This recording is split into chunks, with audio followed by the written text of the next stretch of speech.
Good evening, everybody. We're going to get started. If people want to... Is it on? Do you hear me? Yes, I can turn it up a bit if you like. I don't know. Maybe I have to put it a little bit closer from my face. Does that solve it?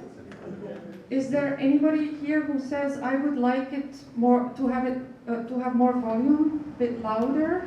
Are we good? It's good. Okay, I hear it's good. So thank you for coming, everybody. Thank you for being here and listening to this story that has to do very much with the Louwagie family. I don't know how many of you are related to Louwagie and thus to me, because I am a child of a mother who's called Louwagie. I will not get into the Louwagie link very much now, because the Louwagie link that I have with you all, or with many of you, will become clear as I talk. So I'm letting it simmer a bit. I'm basically going to be talking today about this woman, Anna van der Walle. She's my grandmother. Before I do that, I specifically want to thank the woman, the lady in the corner who's taking a picture of you all, because she did such a big effort in making this event happen tonight and in just calling everybody and sending emails so that you all would be here. So thank you so much, Marcel. I really want to express my appreciation for that. We're going to be talking about my grandmother, Anna van der Walle, but it will only seem as if we are talking about her, because in reality, we will be talking about her whole generation of children in Belgium during the First World War. So I'm using her as an excuse for the story of the fate of very, very many children. And when I mean many, when I say many, I mean many.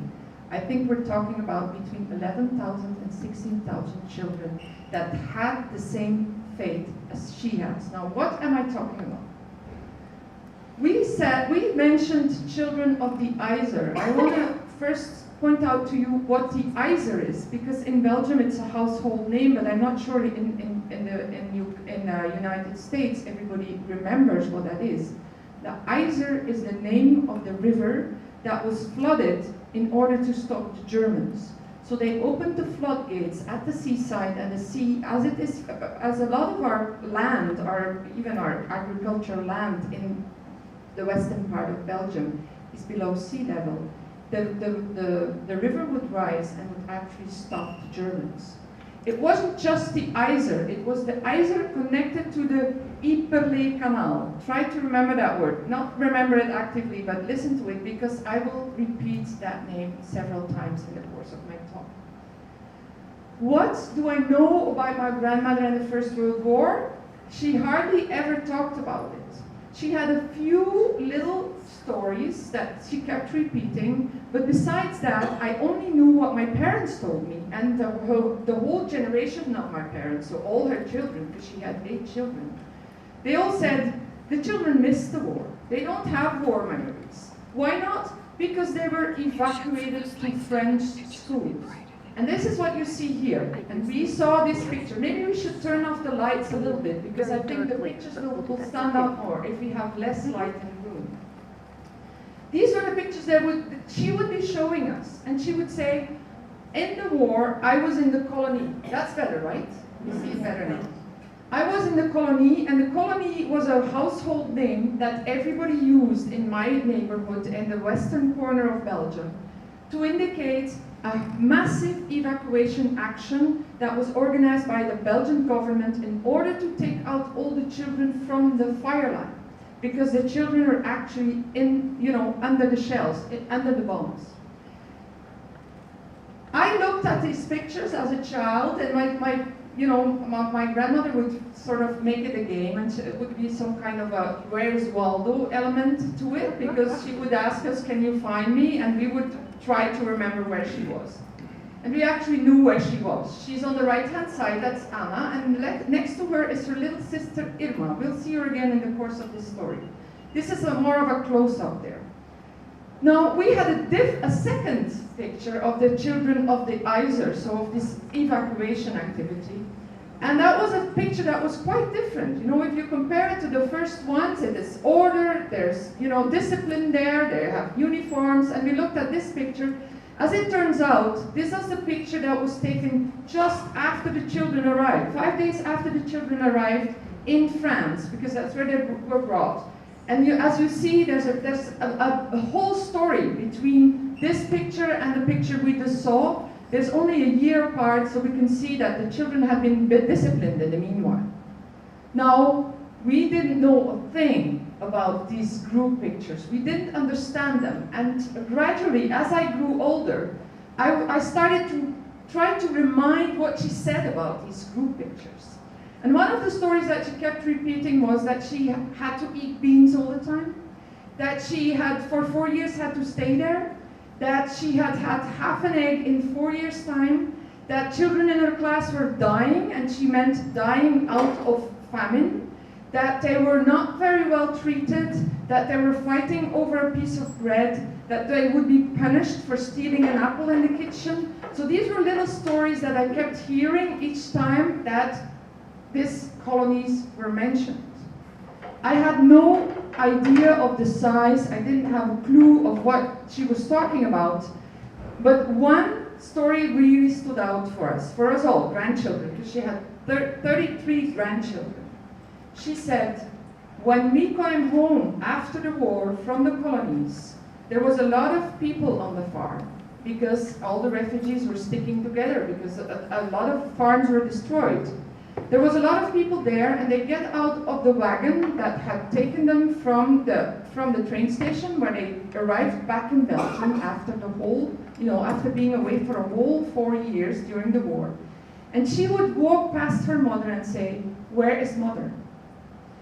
And then this family story goes, they had not recognized their mother, because their mother had completely turned gray over the 4 years of war. And then the story continues, and it says, but the mother, who's called Marie Louise, recognized the children really well, because they had grown an inch. So that's the background. This is the story that I got. I never questioned it, and nobody ever asked questions about the war, and the old generation didn't talk about it. Gradually, as I started to be interested in this story, I found that all the people in my environment they all had these group pictures of children. But when I looked at them closely, I could see that they were all very different, even though they showed very big similarities. They had different uniforms, they had different contexts, different backgrounds, different buildings behind them, and they had different nuns accompanying them. So we started, and when I say we, it means that the research that I will, show you through this slideshow has not done just by me. It's been done by a group of people who are very committed at trying to find what happened to these large amounts of children from the Iser environment. Here, for example, these kids, we know that this picture is taken in Switzerland. So it wasn't just groups and buildings in France, it's also in Switzerland. So I tried to decide what this story could be about, and it's only now, 100 years later, that we're starting to discover what was the scoop here. In order for you to know what we're talking about, I want to remind you of where my grandmother, very many people who are Lowaji related will know this, because this is the corner where they come from. It's in this extreme western corner that it all happened. Where you see the red dot is where her village was, it's where my village was, and it's where Hector Lowaji, your ancestor, or of many of you, lived before he came in the year 10 to Minnesota. This side of Belgium is called Westhoek. I wrote it down for you because this is a word that I'm going to keep repeating. As if you translate it, it's very simple to translate. It's hoek means corner, and west is west. So it's the western corner of Belgium. And to bring it all back to you, I have here a little map showing you where the Germans were. This is the front line for Germany. The red line is where they got. Of course, this is an average because they move back and forth.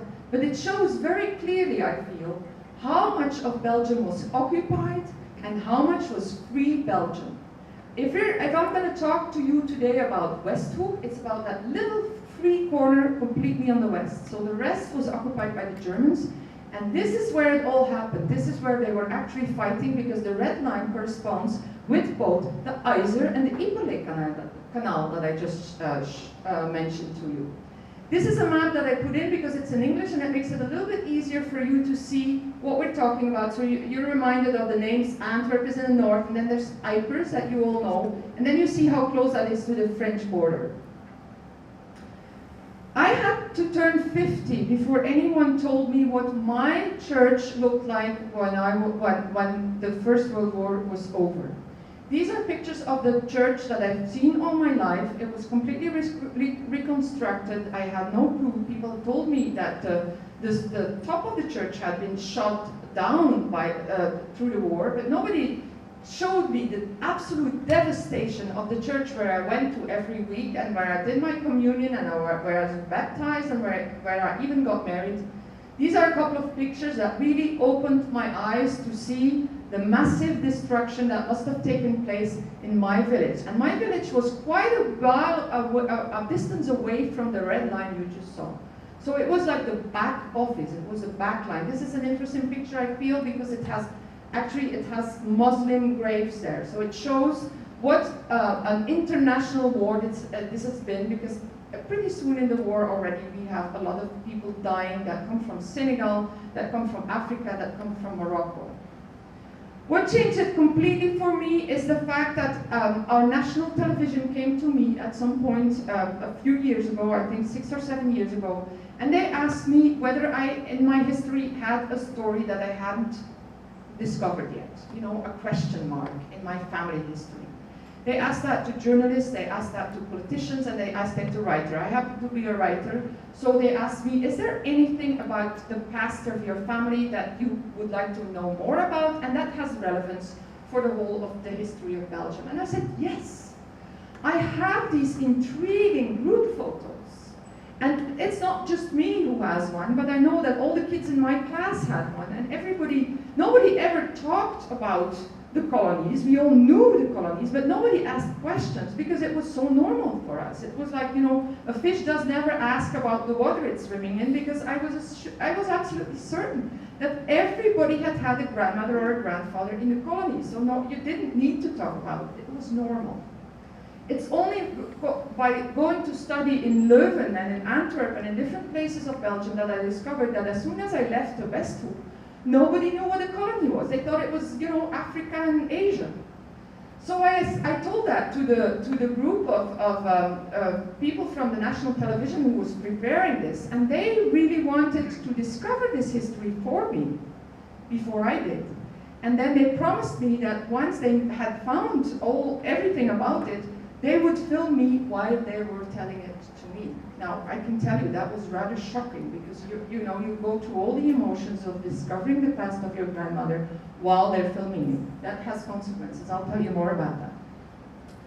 Now, what did we have? You know, once I had made that documentary, because I did that together with my mom, we were like the main characters, and the camera was following us.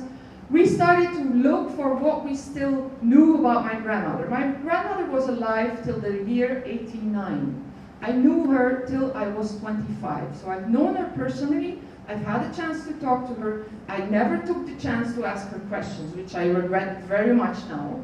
And we went back to see if there was anything in her documentation that would help us reconstruct, because it was too late to ask, and it was also too late to ask to any other child in the picture, because too many years had gone by. That was the urgency that I felt, because I had to speak to the next generation. I had to speak to the children of the colony. Otherwise, it would be too late. And if I didn't write it down, there would be no way that my children would remember. So that was the appeal that I felt. We had her albums. You see there again the pictures of the 3 children. My grandmother is in there. We'll see these pictures back. So I'll talk more about that. But in her album, of course, we had these group pictures. But what happened during the documentary was much more eye-opening than those albums that we had of my grandmother. It was a whole different thing. The camera crew took me to the monastery, to the cloister of the nuns, that actually accompanied the children of the group of my grandmother. These were nuns annunciates. They were in Veurne. They are still there, because these images are taken like 8 years ago. And there was a few nuns left, and they opened the, what do you call it, the box where you put your money against the fire, the safe. And they had there found the diaries that were written by the nuns, a day-to-day report in little notebooks about what happened in the 4 years in the colony with them and with the children. And they handed these diaries to me. And the camera crew told me that I had one evening and one night to read these diaries, and the next morning they would come to my doorstep and they would film me while I gave my first reaction after reading these diaries. Now, you remember what I had heard from my grandmother? All night I read the diaries of the nuns, and I don't think you need to know a lot of French, because these were written in French, to understand that very soon I saw a huge contradiction between what I had heard and what you read here. It says chocolat, and underneath it says gâteau d'amande, which means almond cake. And the whole book was filled with reports about festivities, about feasts, about good food, about visits, about good care that was taken for the children. And the next morning comes the crew, you know, and they filmed me. And I was really very confused. Because at that moment I discovered that somebody was not telling the truth. You know, it was either my grandmother or it was the nuns. And that really was the start for my research that I come to report on here today. And already to break you the final decisions or the final findings that I have, is like it usually is, that the truth is in the middle. And I hope to be able to explain that to you today.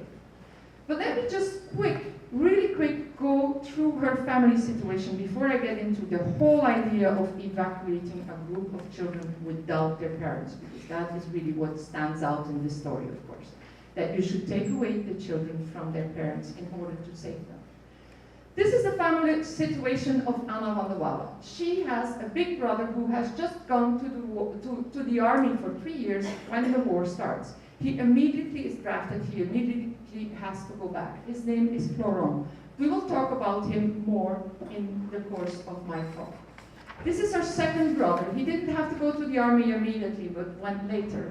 He has an interesting story, but we don't have time today to talk about him, so we'll just skip it. These are her two big sisters.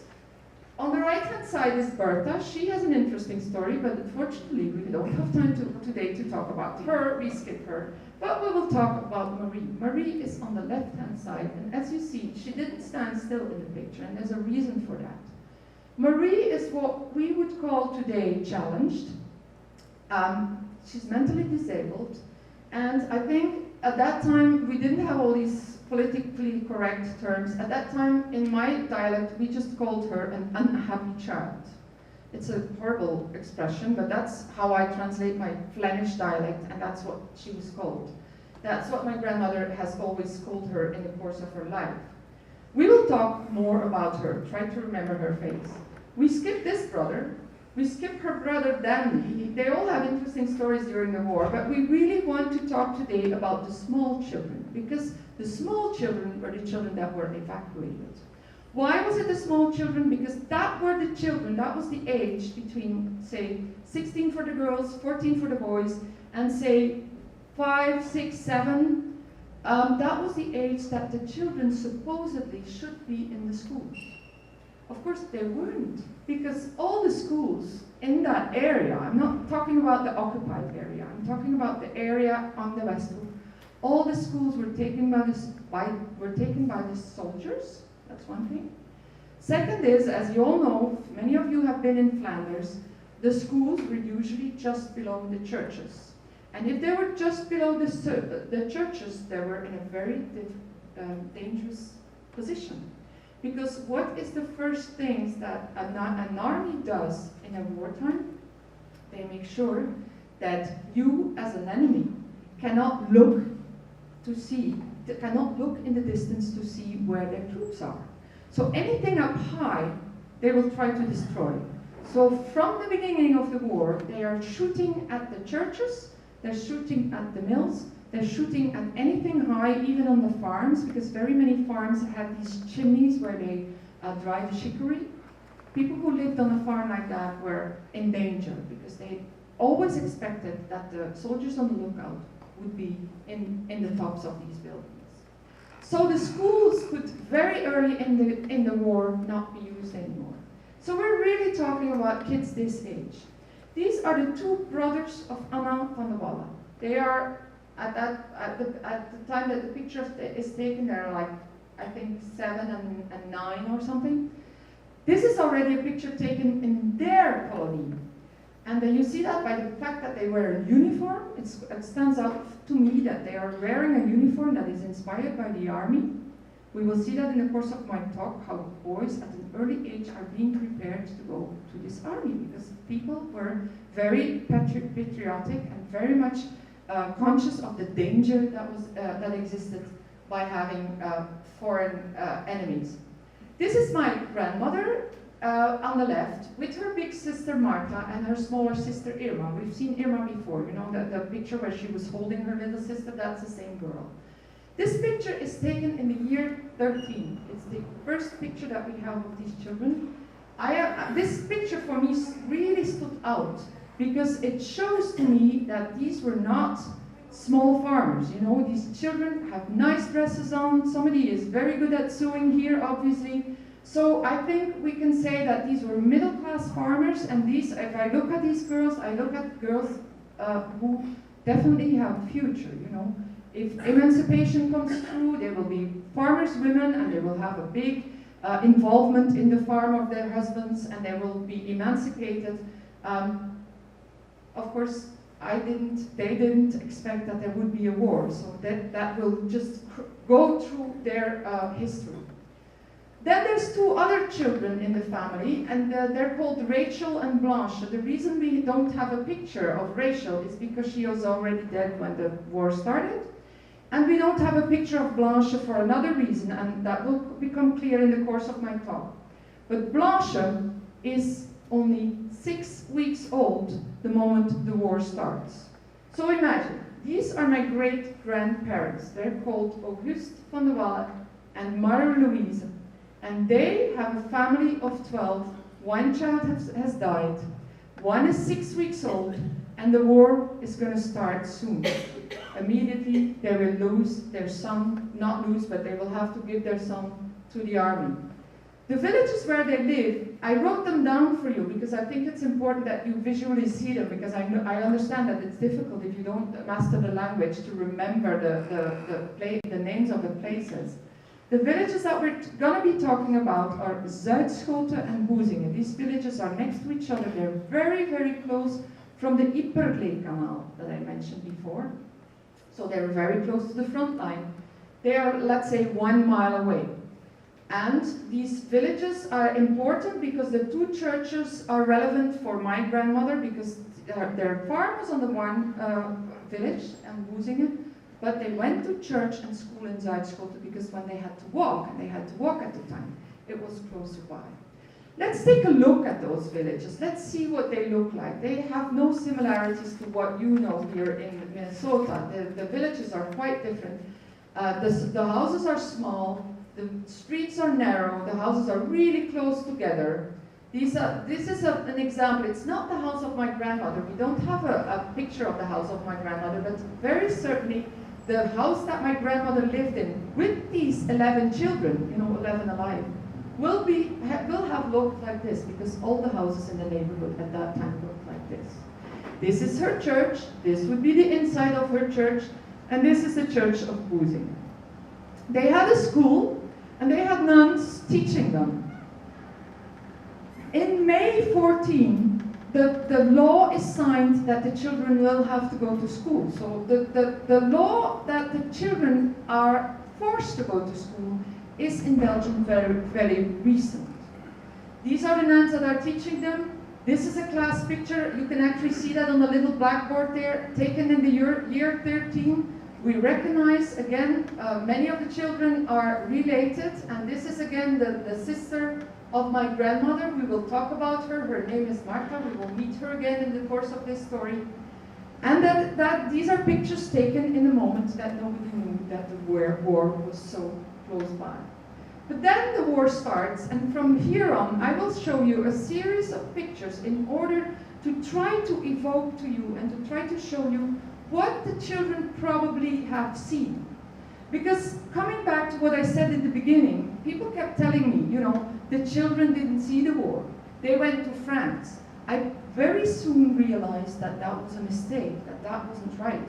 The evacuation started not at the beginning of the war, because nobody was ready to evacuate children in the beginning. So we were already a big chunk of time in the war before they actually took away the children. So now I'm trying to show you pictures of which I know that they were taken in the environment of Boezingen and Zuidschoten, and that they were taken before the moment that they started to evacuate the children. So these are scenes that my grandmother will have seen. So what's happening? The Belgian army is pushed up to the west because the Germans are coming in really fast, and they are heading towards England. So they're pushing both the soldiers and the refugees of the whole of Belgium, because everybody's fleeing. You know, the Germans are very cruel at that moment. You remember they burned down the library in Leuven, and they were really actually shooting and killing. The people were absolutely paranoid and very much afraid of the Germans coming. So everybody's flooding towards the west, towards the farthest corner of Belgium that was the furthest away from Germany. That's a logical reflex. So she will have seen all these people coming in, and at some point, just behind that river Iser, there's 1 million people there. Both people who lived there originally, but they're in the minority.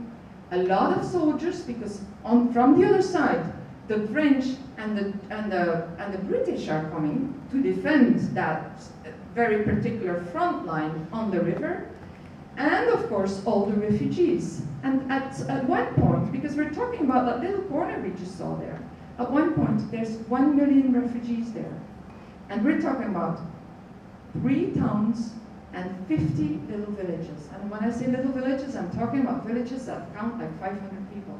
So it's crowded there. There's a lot of people there. Here we have a picture of a mass going on outside, because of course they couldn't take mass anymore in the churches. The churches were far too dangerous.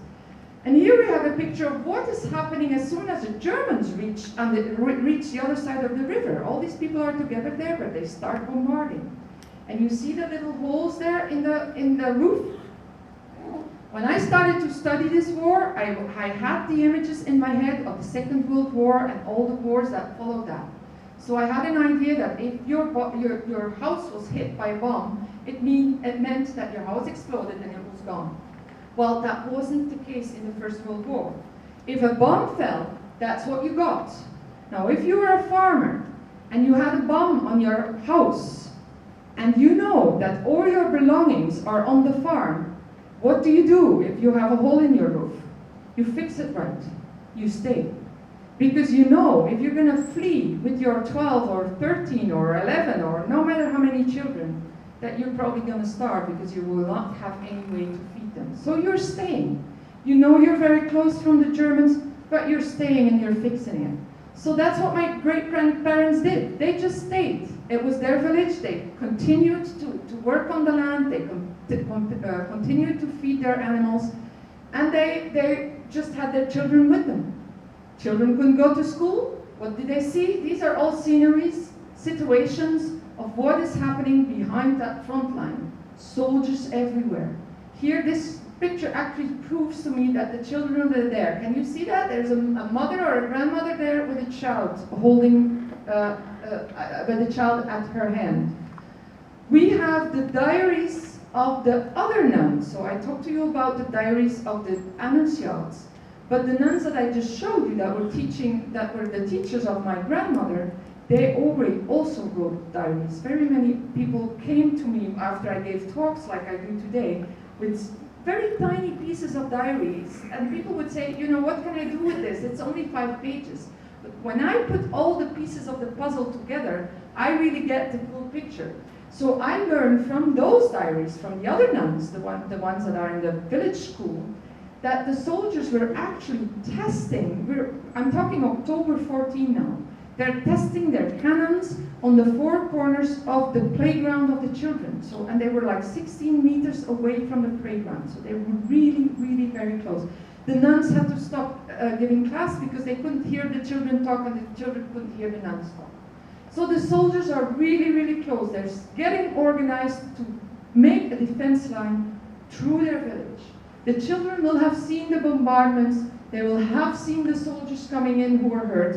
The soldiers, every single farm had at least 50 or 60 soldiers in their barns because, of course, the armies didn't have any shelters for their soldiers. So they had to use the barns that were available. Even in the households, in the houses of the families, you had whole parents who had to move out of the sleeping room because there had to be 4 or 5 soldiers asleep in their beds because the soldiers were first, you know, they had to defend the country. So here you see how they are taking care of soldiers who have been hurt, and this is actually in the barns of the farms. This is the same church I was showing you just a while ago. It's a church of Huizinga, and for me this picture has been an eye-opener because it made me even more understand how slowly it goes to destroy a massive building, 14th century building, like a Belgian church. You know, these buildings have been there forever. So I like to compare it to almost a mouse that chews on a piece of cheese every night, and children would see that. They would be there. They're present, so they would see that. Each time they go to church, there's a chunk of the church that has disappeared. They will have seen the horses falling. They will have seen the destruction of their church.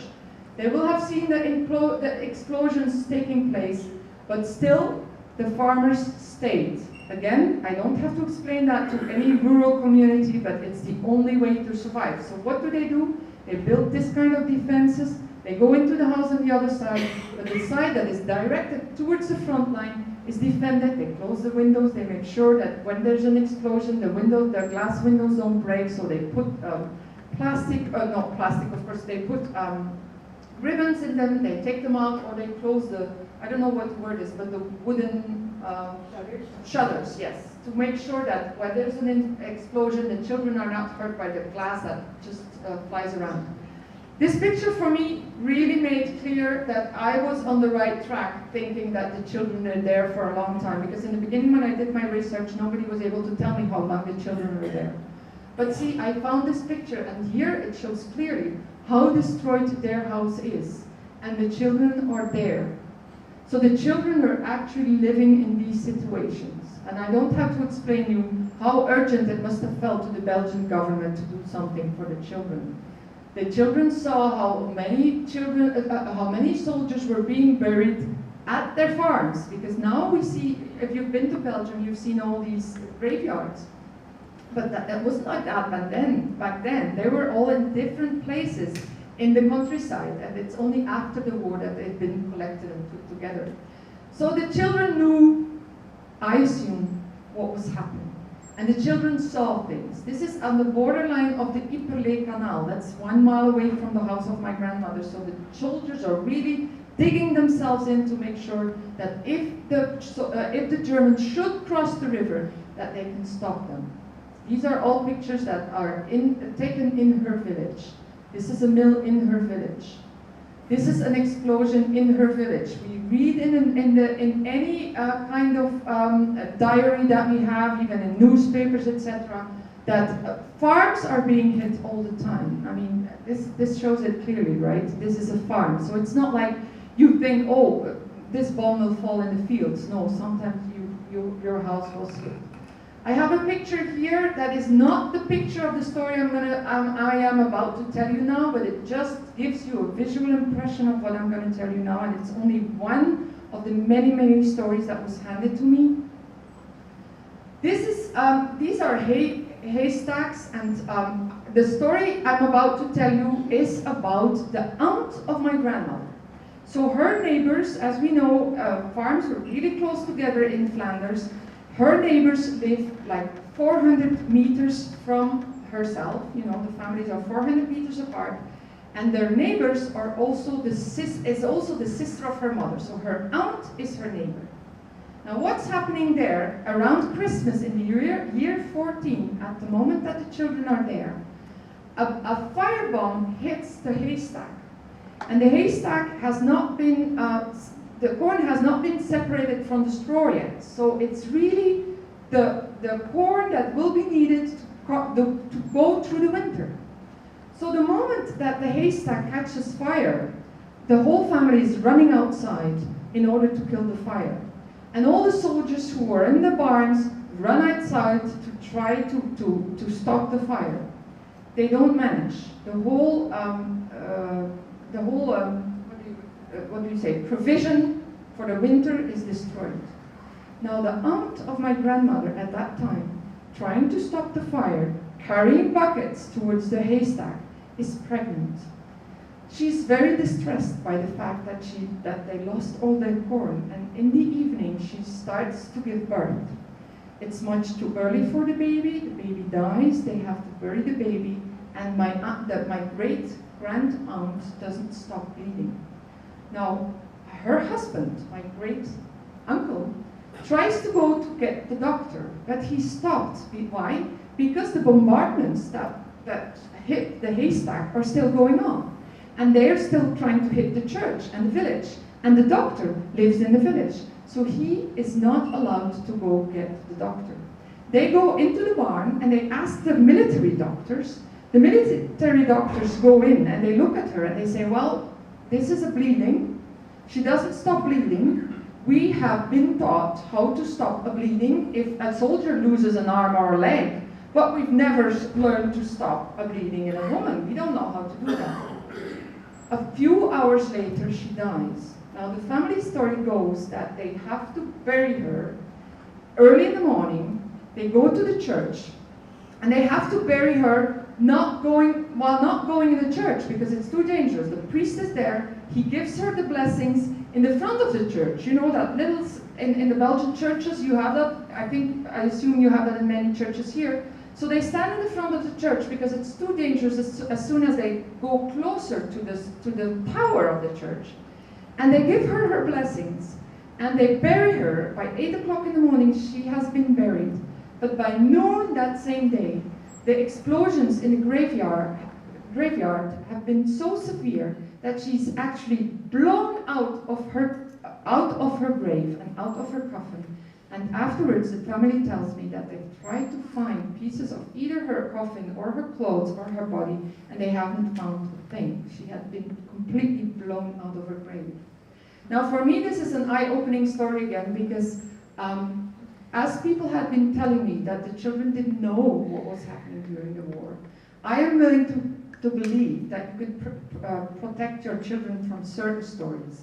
And I am willing to believe that maybe they were able to not tell the children that aunt was pregnant, because of course it was a bit of a taboo. Children didn't know that a woman was pregnant. And maybe they have been able to hide to my grandmother and all her siblings that she lost the baby and that they had to bury the baby. But nobody will tell me that my grandmother will not have known that her neighbor, who also was her aunt, died, and that she had been buried, and that she'd been blown out of her grave. So this is one of the big questions I'm stuck with, is if this child, because my grandmother was 8.5 at that time, if she knew all this, why did she never mention it to neither her children nor to her grandchildren, which is my generation? That is really, for me, a very big surprise, because we continue to look at the pictures that we found, not always in the family album, you know, in general, people handing them to me, finding them on the internet. We see that the children are present, the children are there. They're playing war, they are being collected, and they are being hurt. Because we have a lot of pictures, and I'm going to go through some of them here now, and I cannot always prove that this is in Flanders. It could also be in the north of France, but the situation for the children was the same, is that they were really, really in danger. I don't think I need to explain a lot. Just by showing you, I think it will be very clear to you. As you see, this little boy is missing a leg. As you see, there's boys missing limbs here. Again, children missing legs and arms. Very often when we look at memorials that have been constructed or printed or whatever, they will not even mention the names of the children that were killed. They will say, mother so-and-so, name, place of birth, father so-and-so, and 3 children. I put this one up because it's an exception. They actually indicate that one boy was 6-year-old, 10-year-old, 9-year-old, 9-year-old. All they died in the church at the same date. So children were in danger. Children got lost. This is an example of a picture of how people were fleeing, and in the havoc of the fleeing actually lost track of their children. So they made pictures with numbers, and then above the names of the children, in order to put these pictures in the newspapers so that parents could try to trace their own children.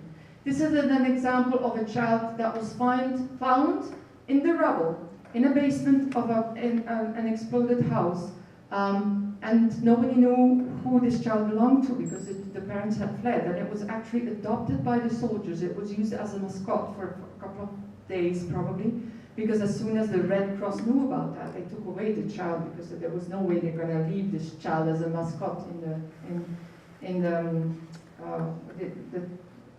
what do you call them? The ditches that were dug for the soldiers.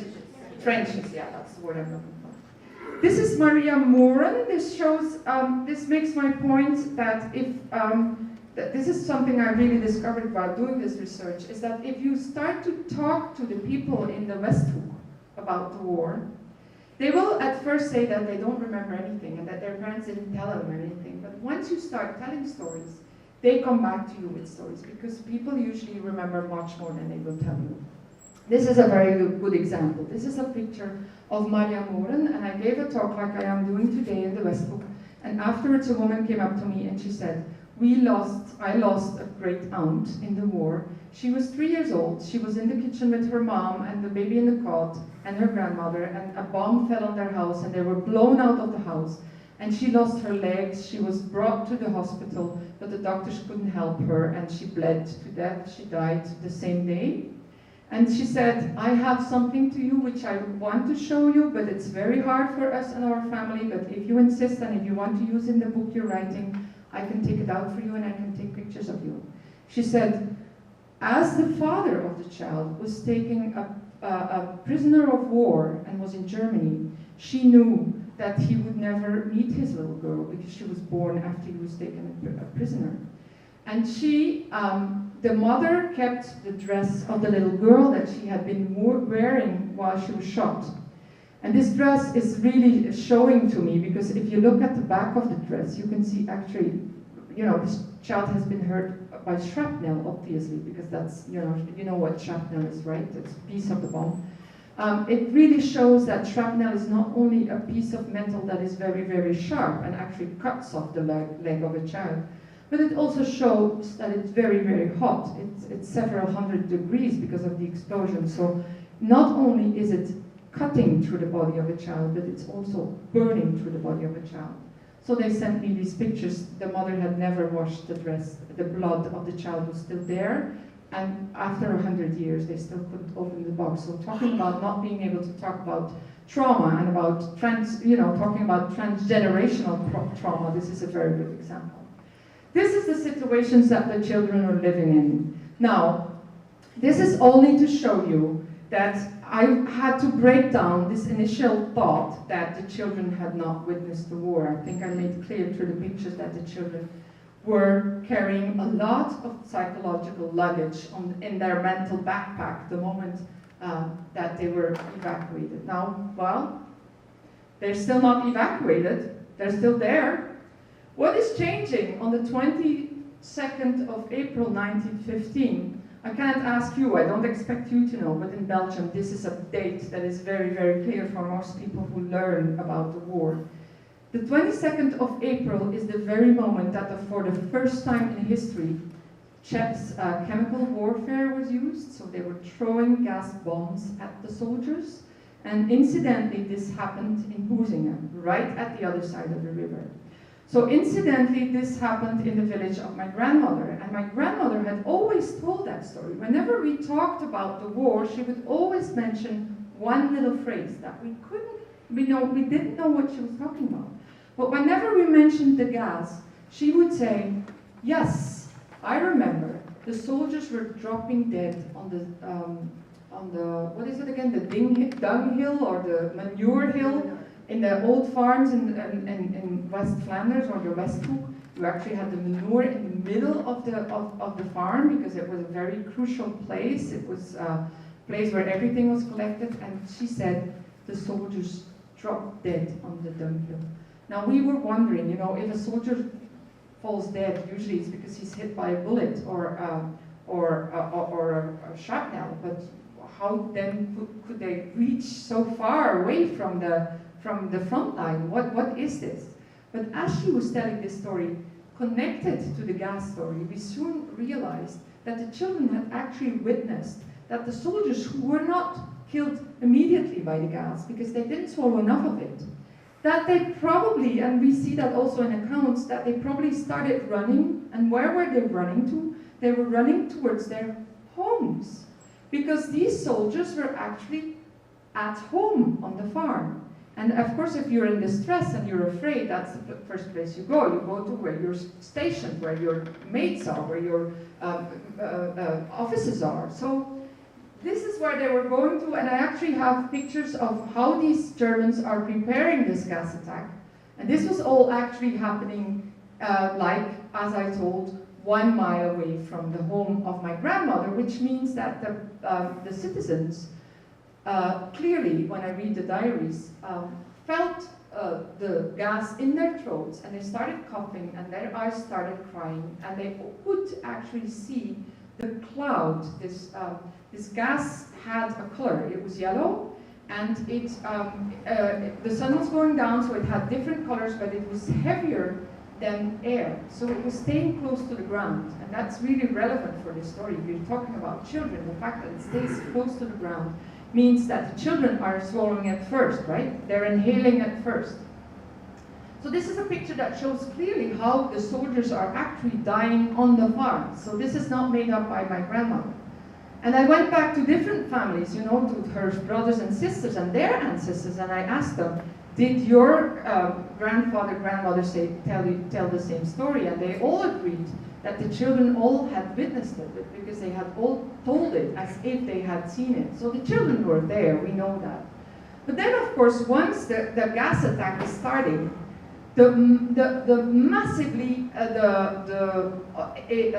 Allied forces are coming in, because they know the moment that the gas is coming across the border, that all the soldiers who were having posts there are dead, or they fled. So the front line is open for 7 kilometers. That's a really big gap. And we know now, in hindsight, that if the Germans had known the effect of their gas, and if they had been ready with big armies, they would have crossed at that moment. Fortunately for us, they weren't prepared. They have never expected that it would be so efficient, this gas they were using. So they didn't. They crossed, but they were hit back by the French, by the Belgians, and by the British, who immediately came into action. But these are pictures the day after the gas attack. So this is pictures of her village the day after the gas attack. This is what her environment looks like. So of course, I think it's safe to decide, and we know it also from the journals, that at that moment, that's her church again, you know, remember the cheese? Every time a little bit more is eaten.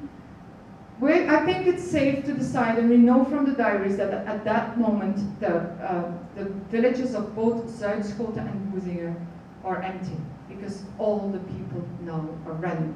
Because it hurts their throats, they see the people die, so they realize they have no choice. Farmer or not farmer, you know, animals in the barn or not, you go, you run in front of the cloud.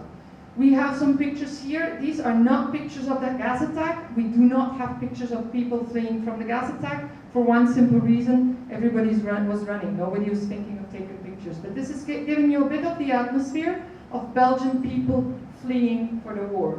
Children, old people, people who really have no means of transportation, carrying everything, waiting for food. Where do they go? Well, for the Louwages, I want to make a small intermezzo here, interesting for you to know. I write here Stavle, that's their second stop. The first stop when they fled was in Zuidhuis in Oostfleteren, and some of the people here who have been to Westhoek and who have visited with the relatives, that's the old Louwagie farm. That's really the farm that was bought by Hector Louwagie's father the moment that Hector migrated to Minnesota. So they fled there first. So do you see the consequences of this? This is my grandfather's side and it's my grandmother fleeing. So these two families knew each other already when my grandmother was a child. But after that they go to Stavle because there's another sister Van der Walle living there. And why is Stavle so interesting for my ancestors? It's the last village because before you have to cross the border with France. And that's where most people stopped. That's where all the people stuck together. And again, I think if you use your own rationale, it's very logical that they shouldn't flee any further. Because they were only 15 kilometers away from the front line. You would think, just keep running. Well, they didn't. And why? Because these people were Flemish. They spoke the Flemish language. Very few of them spoke French. None of them, I would think. So if they crossed the border, they would be at a loss. They wouldn't be able to communicate. The money that they grabbed and was in their pockets wouldn't be worth anything. They wouldn't find jobs because they couldn't work if they didn't speak the language, and they had so many children. How would they even ask for food? So they stayed in Stavle, at the front line. I have here a series of pictures to show you, again, the children are still with their parents. I want to point that out to you. So my grandmother must have seen this. This is the village of Stavle. There's only like 600 people living there. So she will have seen this. She will have been in situations like this. We don't have pictures, but we recognize the church of Stavle. We know that her aunts and uncles live close by. So these are sceneries that she has seen. And I don't think I need to explain much more to show you that we are here dealing with a whole generation of children who are 9 months in the war, who have not gone to school, who have hardly been to church, and all they see is a lot of soldiers, and who are their trainers, who are their teachers? It's these very soldiers. What do they learn? They learn English, they learn French, they learn to swear in English and in French, they learn to smoke, they learn to drink whiskey, they learn to probably the soldiers don't leave the girls alone.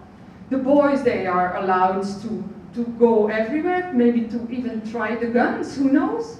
So the adults and the government in Belgium is starting to be really worried about the mental state of the children.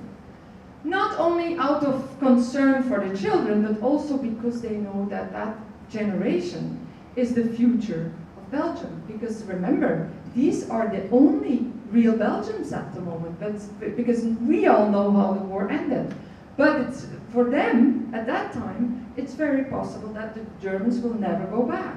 So all the other Belgians will be Germans. So who do we have left? The people in that little corner and the generation that is growing up. If we don't teach them, if they don't go to school, we don't have a generation that is going to be able to reconstruct Belgium, right? So very soon we will see that a Belgian government who has been evacuated out of the country because it's too dangerous for them to stay in the country. They've gone to Le Havre in France. They are getting together, and they've talked about this already for a long time. And each time they said, we have to do something for the Flemish children, somebody said, oh well, that's true, but we need the money for the soldiers because it's the soldiers who's going to stop the Germans, not the children. But because of the gas attack, this is changing. Now, this government in France realizes, oh, we have to do something for the children. And that's where it happens, and that's where the Americans come in. Because this lady you see here, that's Edith Wharton. Edith Wharton is a quite famous writer in the United States and in the whole world because she was the first female writer to win the Pulitzer Prize. So she's a big one, you know, she's quite famous. Read her books, they're certainly in the library. She has a very long history of helping refugees in France. She's done it through the years, but at the moment that we're in this, coming into this story, at the moment that the Belgian government is deciding they want to do something for the refugees, she already has 9 months of experience because she's been very active. What has she been doing? Together with this American man, he's called Royal Tyler, and his wife, who's an Italian. They are people who are in Paris, and they're very well off, and they have been very committed to asking the people in the United States for goods. They've been asking them for money, they've been asking them for clothes, for food, and already 9 months the ships have been coming in from the United States toward France with help for the children and the adults in both Flanders and the north of France. So she's been doing that. You see this accueil from Franco-American? This is in Paris, and they are handing out food to the refugees because Paris is flooded with refugees, both from Belgium and from the north of France. She has experience with evacuating one group of children from Belgium who are already, what do you call them? Children without parents, or orphans. But this is a whole different operation because now they're going to go and start evacuating children who have parents. And as you can imagine, that's much more difficult because the children want to go back home. And the parents don't want to hand in their children. So it's going to be quite complicated. But they're going to try it. And they decide that they're going to evacuate 6,000 children. In the end, it will be more than a double. But they're starting out less ambitious, 6,000 children. What do? They let the priests in the churches say in all the villages, in these 50 villages that are left on the unoccupied side of Belgium, they tell them to bring their children there. They're not forced. In the beginning, they're not forced. The parents do it on a voluntary basis. They're told that the children don't have to bring anything. Not even just the clothes that they're wearing, not even food, you know, the Belgian government will take care of everything. And they will be brought for the duration of the war, read, for a couple of months. Because that's what the hope of everybody was. You know, we're taking away our children because this war will soon be over, and then you'll have your children back. But in the meantime, we will make sure that the 9 months that they lost, because these kids had been to school before, they could read and write, but what happens if you have an 8-year-old and she doesn't read and write for 8 months? If you don't repeat this with children, they forget it, right? So we will take care of your children, we will collect them, bring them to special places, we will be there with trucks, and these trucks will bring all the children to the coast. They will be brought to trains, the trains will be waiting for them, not in the train station, because of course there's only 3 towns left in Belgium, unoccupied Belgium. So that's where the big train stations are. But what's happening in these big train stations? That's how the soldiers come to the front. And the Germans know that. And the cannons are directed to the train stations. So they don't want to risk that. So the trains are, as you can see here, in the middle of the fields. The kids get into the trains, and we know, thanks to the documentary that was made by the national television, that my grandmother happened to be on that very first convoy. We've never known that. We know that a lot of children have been evacuated, but my grandmother was in the first group that left. And she was in the last group that came back. We'll talk about that more later. Here they are, the 3. This is, on the left is my grandmother, her little sister Irma, and her big sister Marta. We will see them, we will talk about them more. Through my research, I discovered that there's 3 other girls from the Walla there. These are 3 cousins of her, direct cousins. These are the children of the brother of her father. These children have trauma when they depart, when they get on the train. Because I know it because the ancestors of these children came to talk to me, and they said, you know, the girl on the left, she never talked about the colony until she became, until she had Alzheimer. And then they found her, and she was all black and blue in the morning. And they had to bind her to her chair. And and they tried to discover what was bothering her, and it turned out that she was actually repeating, while nobody was looking at her, she was repeating the drill she had had in the colony. And she was also having nightmares about her house burning down. So that's how we know that their house had been attacked by bombs while the children were still there. So they had witnessed it. Again, traumatized people, children are departing for the colony. And we then found that they had 3 other cousins there. They are cousins via the lineage of the mother. They're called castrix. And these children have also been in bombardments, but nobody got hurt. But their dramatic story starts later. We will come back to them, because what they experienced as a very tragic history happened while they were in the colony. Her 2 brothers are there. We've met those 2 brothers. They were on the same train. The 3 cousins are there, so there's already 15 children that know each other. So that was comforting for me to know that my grandmother wasn't all by herself. And then there's somebody else that you may know or remember. There's a little boy there, not too little, he's 13 years old, he's one of the oldest. And this is Oscar Louagie. He's the youngest brother of Hector Louagie that migrated to Minnesota in the year 10. So if we know that he was on the train, it says something about the fate of your ancestors had he not migrated. You know, this would have been what you have, of your family has experienced, or what was got away from, in a way. We know that Queen Elizabeth gave a bar of chocolate to all the children that left. We think she did that with the later convoys, because my grandmother never mentioned that. So we think that she did, that Queen Elizabeth, because we always recognize her, because Queen Elizabeth is always dressed in white. Even from the back we recognize her. We think she handed out chocolate to other children, but not to my grandmother, because we assume she would have mentioned it. This is how they arrived in Paris. Now, as I told you, I have the diaries of the nuns Annunciatas. These diaries start on this very day. These are very helpful to me, because these diaries are not, they're not written to leave, you know, to write down the impressions of the nuns. They are basically propaganda to show the government what they're doing. So they're leaving out a lot of information, but that's where my role starts as a writer, because I have imagination, and I am not a historian. So even if I can't prove it, I still can imagine it. So in the diaries it says that the children are departing one day at 5 o'clock in the evening, and I know from the diaries that they're arriving in Paris. That's one of these pictures. We're not sure that that is their group, but it's one of the groups. On the next day, 11 o'clock in the morning. So do you need to be a writer or not to try to imagine what has happened during the night if 300 children, 150 girls, 150 boys get on a train together? Some know each other, but many of these kids don't know each other. They're separated from their parents for the first time in their lives, because it wasn't back then like it was today, that you went on traveling and school camps and all that. They've been separated from their parents. They're scared because they come from a war zone, and they're guided by nuns that they've never seen, adults that they've never seen. These nuns are in charge of these children. These children get hungry, they get thirsty, they have to go to the bathroom, they want to sleep, they fall asleep, they fall off the benches, they cry, maybe they get car sick.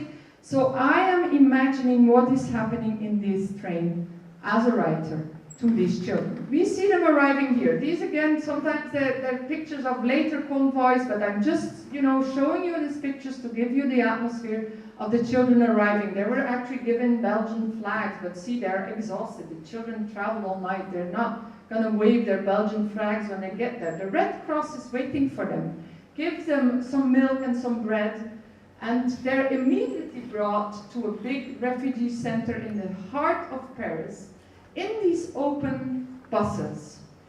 Remember, these are children from the countryside. They have never been in an automobile before, because there's open automobiles in Paris, but there wasn't any in the countryside. So for the children, it must have been an immense experience. They are traveling to Paris. These children have never seen a skyline any bigger than the skyline of Bouzingen, and there they are, in the center of Paris. We have children who at an old age told us stories about how they laughed on their buses because they saw the long French breads. You know, they said, the breads are 2 meters long. You know, little stories like that are coming to us. They're all brought to Saint-Sulpice, Sulpice, that's a building that still exists today. It used to be a seminar, a place where young seminarists are coming to become a priest. But as we know, between the year 5 and 10 in France, a new law has come in order. Do you remember the law between church and state in France was really a big thing? So nobody who was religious could teach children, could be in front of a class. So it means that very, very many buildings were empty in France, and that really saved the Belgian children because there was a lot of buildings available. Very many of them were being used by the soldiers, but very many of them were still empty, and the children could go there. And this was one of the buildings, but it was already in use in the middle of Paris because there was a lot of refugees there from northern France. It was called Refuge Secours de Guerre. And there was a group of actually police there that was using all their free time to receive the refugees from the north of France and from Belgium. This was the first time that children were arriving without parents. So we read in the journals that we have, we read the slight panic that was taking place there because first of all, they didn't have room for so many children. 300 children arrived. And second, they didn't have enough beds. You know, they had to sleep on these bags. You gave me the name yesterday. Corn husk. Corn husk, the husk. Right. They didn't even have mattresses, and they only had 100, so the children had to sleep per tree on the mattress. It was full of refugees, and my grandmother kept repeating one story. She only handed us one story of when she was in that refugee center, and it's really, for me, it's really very indicating of how the memory works if you've been traumatized. She told us the story of the fact that she had received, before she went to the colony, she had gotten from her mom a pair of new shoes. All the others were wearing old leather boots, but she had new shoes. And as the children arrived, of course we know now that they have been fleeing for a couple of months, a couple of weeks in the case of my grandmother, but in the case of other children, they were already refugees for months. So the first thing that people do in the refugee center is making sure that they don't have any contagious diseases and getting rid of the lice, right? So the first thing the children have to do is take off their clothes and get on new clothes. And while they're sleeping, they are steaming all the clothes to get rid of the lice. So they knew they had to hand in their clothes, but they got to keep their shoes. That's what they were told. And the next morning, my grandmother wakes up and her nice little shoes are gone. And when she goes to the nuns to complain that her shoes are gone and asks them where they are, the nuns reply, "Of course your shoes are gone. This is a building full of refugees. They're stolen." You know, that's the message she got. So that's the story she handed us. She repeated that even at the age of 83, she still knew that she lost her shoes there. So all the big important historic events were faded from her memory, but that she lost her shoes, that was really relevant. They were trying to entertain their children. They were bringing them, you know, these American clothes that were brought by the boats are all there in storage, and they were handing the children new clothes. They were bringing them to doctors because they had to put certain children in quarantine. There was a lot of typhus. There was a lot of danger. That was the big fear of all the parents, because I told you that the parents weren't very willing to send their children. Why not? One of the things was that, you know, as farmers, we all know that if you put species together in a too small a barn, the first thing you'll have to deal with is diseases. And as one is sick, they're all getting sick. So the parents were very much aware of that. So they were very nervous about contagious diseases. So the doctor was a very important person in that situation. We have pictures here where we clearly see that they're eating in that building. And here, this is a picture that I point out to you together with these, because it's remarkable to see that it's only children there. So we know for sure that these must be Belgian children, because of course all the French people were fleeing with their parents. And if you see children by themselves, must be Belgian kids. They actually were in the newspaper, you know, it says 300 little refugees from Belgium have arrived in Paris yesterday. So it was an issue. What happens after 5 days? After they've been collected, their clothes have been replaced, and they have gone to a doctor. We know that every time a new convoy arrived, at one point they made the girls go stand on one side of the courtyard and the boys on the other side. we have somebody who told us in the 50s a story written down of a person who was present there. He was a commissary for the Belgian government, and he had to supervise how the children were being divided. And that must have been one of the first traumas that my grandmother had to experience. They, of course, thought that it was like in their villages. Of course, the boys were separate from the girls. They had separate schools. They were used to that. But they thought it was like in their villages, that the school for the boys was at one end of the street and the school for the girls was at the other end. They never expected that the children would be separated forever, because that's what's going to happen. You know, they're dividing the boys and the girls, and they're bringing them to different buildings. And if you're talking about Paris, I mean, imagine being in two different places in Paris. You can be quite far apart, right? So as it turns out, my grandmother doesn't know it yet, but we know it in hindsight. She will see her brothers twice in those 4 years, while their parents think that they're more or less together, because that's the reason that they sent them off. I read that in all the documentaries, that the parents say, okay, they travel together, you know, they will take care of each other. Well, one of the stories we have taken down in the 50s of this supervisor is that he is in a situation of three children. Two girls, they're about 11 and 9, and when they have to be separated, boys on the one side, girls on the other side, they stand in the middle and they will not let go of their little brother who's 5. And then the nuns go up to the girls and they say, why don't you let go of the boys? You know, we told you, you have to be separated. And they said, no, our mother said before we left, don't let go of your little brother, so we're not. So what do the nuns do? They call the police, because as I told you, it's the police who's volunteering there. There's plenty of police there. So they think, you know, this will be an argument, it's an authority. They will let go of their little brother if the police come. Now the police approaches, and we know from the testimony of that man that the policeman who was approaching and had to take the kids apart, the policeman said to the nuns, I'm not doing this. I have children that age. I'm not separating them. And he walks away. So what do the nuns do? All day, these children the 2 girls are very conscious. Each time they play close to their brother. When they go to eat, they put the brother in the middle. When they go to sleep, they have to sleep on mattresses per 3. They put their brother in the middle. What do the nuns do? They wait till the brother and the sisters are asleep, and they separate them. They never see each other again. They bring the boys to one building. So now already in the story of my family, we saw there's 5 boys and 10 girls. 9 girls and 5 boys. We will see at this point already the boys are in 2 different locations. So my great grandparents, who all think that the boys are going to be together, forget it. 2 boys are in this building. Amongst them, my 2 great uncles, and again, Oscar Luigi is in that picture. And the other boys go to this building. It's miles away from each other. They will not see each other throughout the war. The girls, however, are not picked up by automobiles. They walk.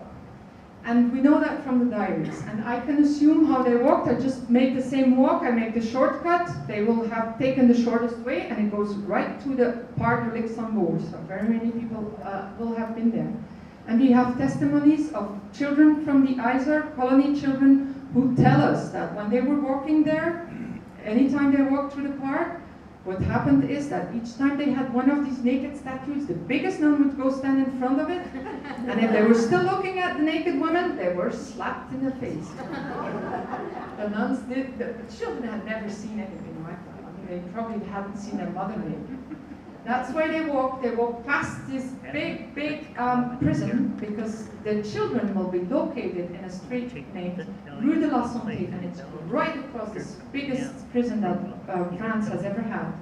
It's operational at that moment. Actually, there's executions going on there, so we know that there's been public executions at 160 meters from the sleeping room of the children.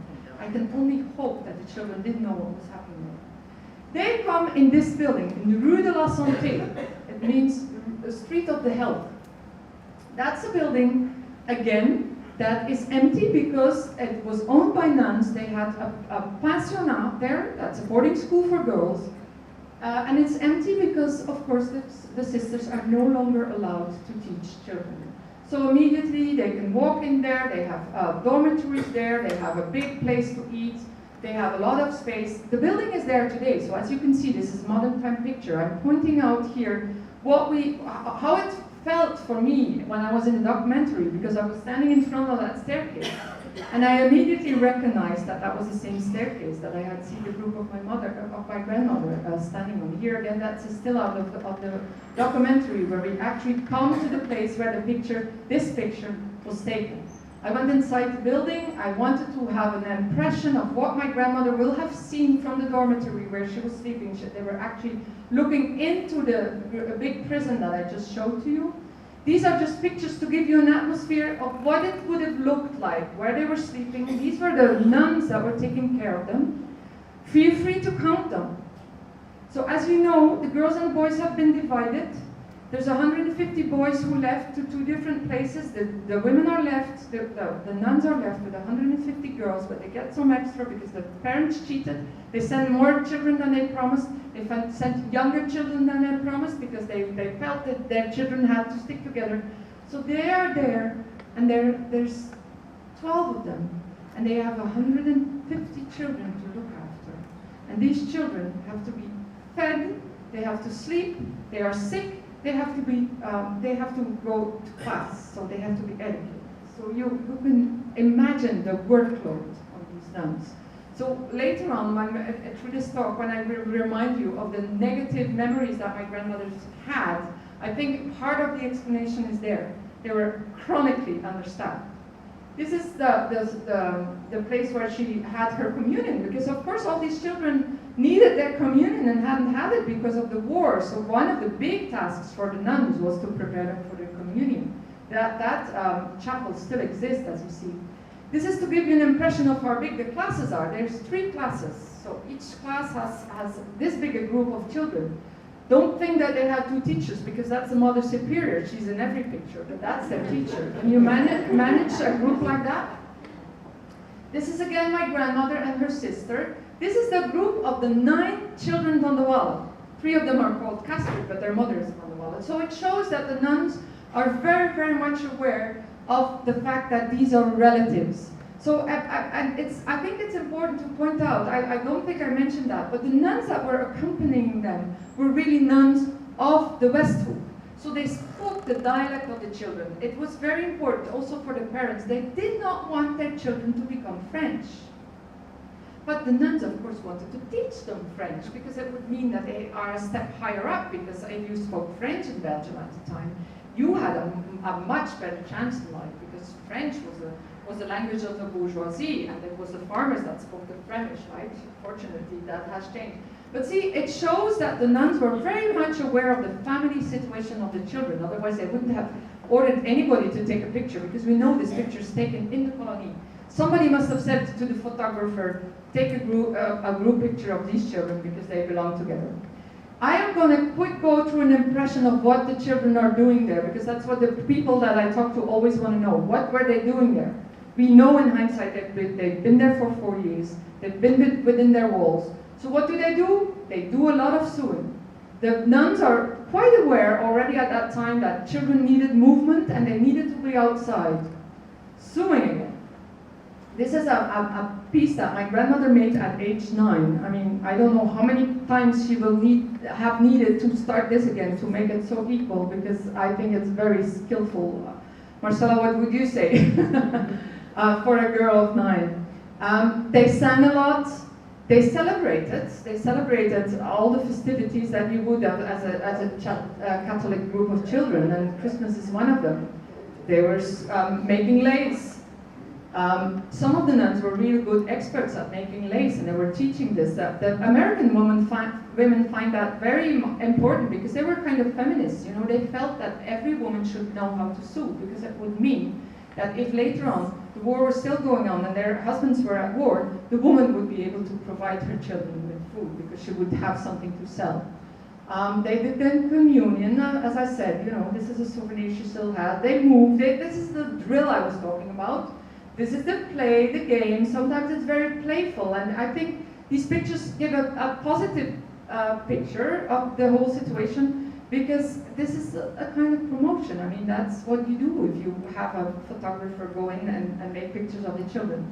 We know that our grandmother has never taken a bath. The sisters were against young women taking a bath, even if they were menstruating, because they thought it wasn't a very good thing to do. So they were always washing from there, but we know they were every week they were combed against the lice. We know that because they had a big fight with the American women who were in charge there and who were much more progressive as to hygiene, and they felt, I talked about the children that died, right? Well, these children died of infectious diseases, something that had nothing to do with hygiene, because they died of rubella. I don't think you get that because you don't wash yourself. But the American women would say that the nuns were making a mistake by not letting them bathe, so they had very big arguments about that. But the American women felt that the Belgian nuns were dirty. So this was the washing they were getting. And they went to church a lot, of course, because at that time children went to church every day and very often twice a day. Again, the drill, they had visitors. I don't know what they're doing here. This is, of course, not, hardly any of them is taken in the colony of my grandmother. We really have to be satisfied with the pictures we can find, because there's not so many. This is remarkable because this is a boys' colony. And again, you can see the patriotism here because they're actually practicing with wooden guns. They got chores, and in the end of the war, because of course we know that this, I can tell this all pretty fast, but we have to think years and years and years. And the years 17 and 18 onwards, after they had begged the Americans to send more donations, to send more food, more clothes, more money, it started to, they started to get exhausted. That's what you see with refugees today, right? After a while, everybody gets tired of giving donations. So the children were forced to actually create things that they could sell in the colony so that they could make their own living, so they could actually buy bread and milk from what they were making. So here we see boys making both shoes for the other children of the colony, but also shoes to sell. Here you have children actually working on the fields. Again, you see that we know that many of the nice pieces of lace that they made were brought into an ouvroir in Paris, and they were actually sold, and the children would get a fraction of the profit that was made, and all the rest would go to the colony, so the children would have food. They were taught really well how to write, and to write very beautifully, as you can see. This is the oldest sister. Martha van der Waal is the oldest sister of my grandmother. They all had gorgeous handwriting, so they must have spent a lot of time doing that. This is again, propaganda almost. This is a picture that appeared in a newspaper. They were given a lot of sendings from home because their parents knew that the children were not extremely spoiled as to getting bread on their pieces of bread, because we know from letters there that the parents are complaining because they have to eat bare bread, etc. So they were really encouraging the parents to send parcels to their children. So we know there was a lot of traffic, but we will see as the war progresses, in the West there's a lot of famine there, and the parents didn't have the means anymore to send much to their children. I'm going to skip a few things here because time is going on, but I want to pay a little bit more attention to these letters and parcels that came from home, because as you know, we talked about the mental luggage that these children were coming with. They're coming with big trauma, right? So we know that from the diaries of the nuns that they have big problems with children chewing their fingers, children having nightmares, children wetting their beds, children not being able to eat or overeating, all the mental problems that we have words for today, these nuns were already coping with because these children were traumatized. Now, you would hope that they are safe now and that they are quiet and that they find peace of mind. Well, of course they don't. Why not? Because they get a lot of communication with home, and because they simply are informed, because especially the colony where my grandmother is so central in Paris that all the time they are being visited by Belgian people.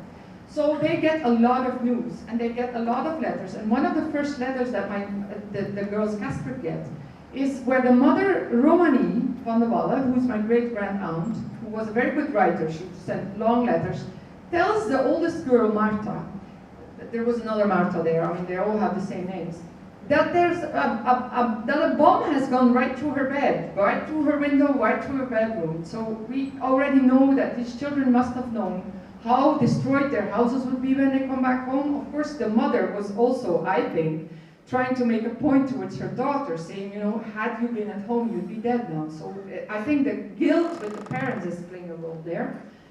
But then, briefly after that, we have the same Romani van der Walle sending a letter to the same girls, saying, this is in Dutch, you won't be able to read, but it says, if very, she says, could you please read prayers? And she calls it a novin. And novin is where you read prayers because you have a very, very complicated and a difficult favor to ask from Maria. Could you please do that, because we have a very high risk request, and we think if children pray that it will work better because you are innocent. Now, can you imagine the psychology of the children? She doesn't tell them why. We know why.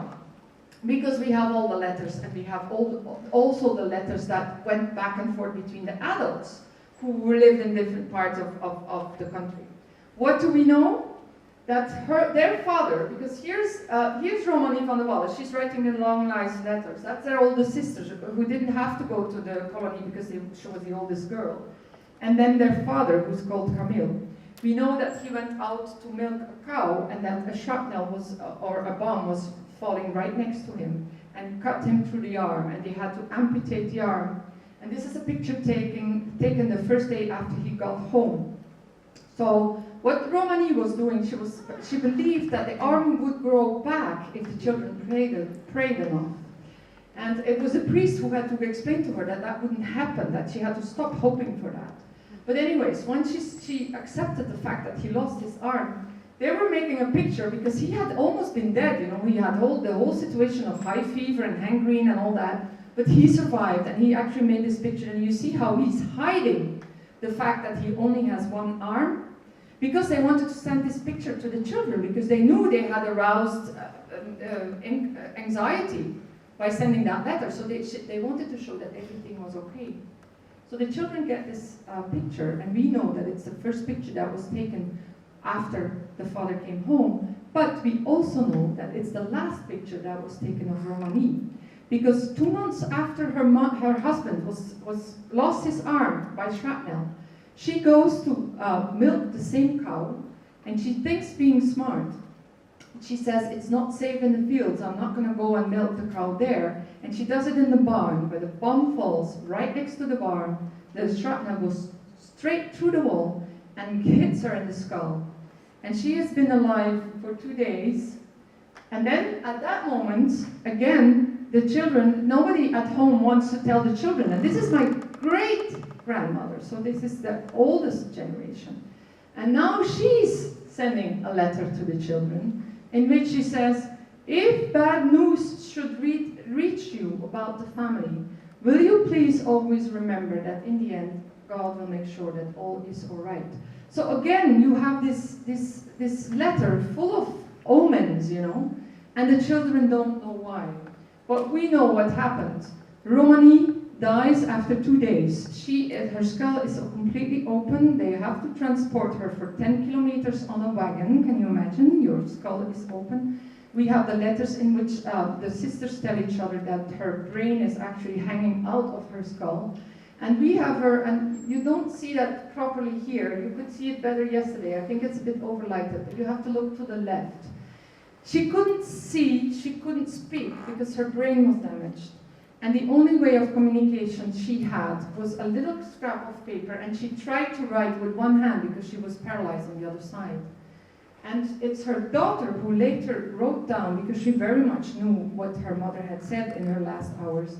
And it says, can you please give me a little bit of water? And it also says, can you please turn me around? And that's the last piece of document we have of Romani, who was very good at writing letters.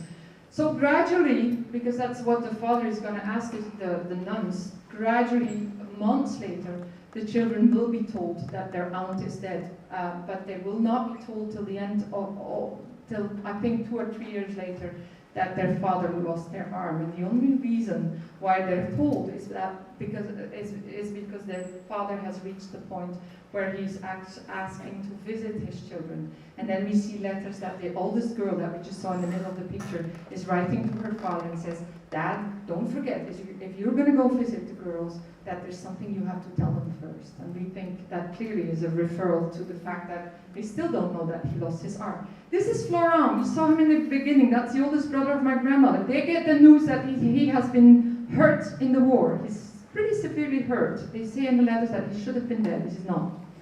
They get a letter, the other girls, you remember the girls that were traumatized? The one girl that when she had Alzheimer or dementia, she started to dream of her burning house. They get the message that their little brother, who was born after they left, that they've never seen, has died because of typhus. My grandmother had this little girl, Blanche. Remember I showed her name and I said, I will explain to you why we don't have a picture of her.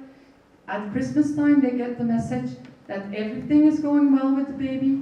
1 week later, they get a message to tell the sisters that the baby died. So again, typhus, it spread really fast.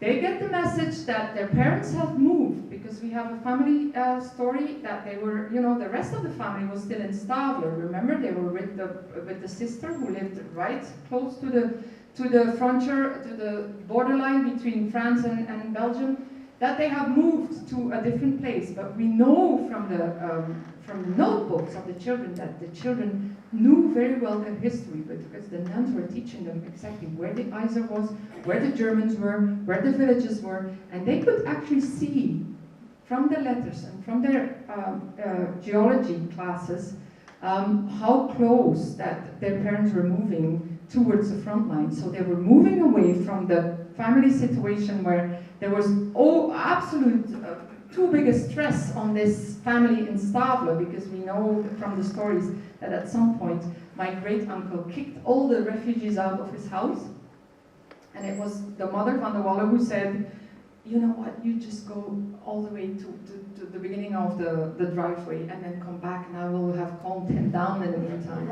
And the story says that he actually did calm down, and they were let in, because of course these were the family of his wife. I mean, you couldn't kick them out. These people had nowhere to go.